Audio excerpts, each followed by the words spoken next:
Voel jy gaan soms deur 'n geestelike droogte en jy kan nie heeltemal jou vinger daarop sit hoekom nie. Jy voel of jy bid, maar jou gebed gaan teen die plafon vas. Dit voel net asof die Here vir die een of ander rede ver is. En jy kan net nie agterkom wat dit is nie, of dalk weet jy presies hoekom dit so is. Jy weet, jy het afgekoel in jou verhouding met die Here, jy het lou geraak. Jy's besig om dalk die Heilige Gees te onderdruk, of self is jy besig om die Heilige Gees te bedroef.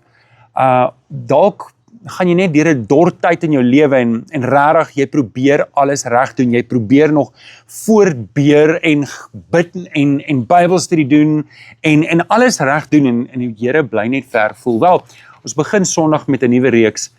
Breek die geestelike droogte. Breek die droogte in jou lewe. En ek gaan vir jou die volgende 10 weke stap vir stap vat hoe om deur jou geestelike droogte te kom. Eerstens, waarom jy moontlik deur hierdie geestelike droogte gaan, wat om te doen terwyl jy in hierdie gees, hoe om dit te breek, maar wat van as jy dalk moontlik vir die res van jou lewe deur hierdie droogte moet gaan en wat om dan te doen, hoe om deur dit te kom.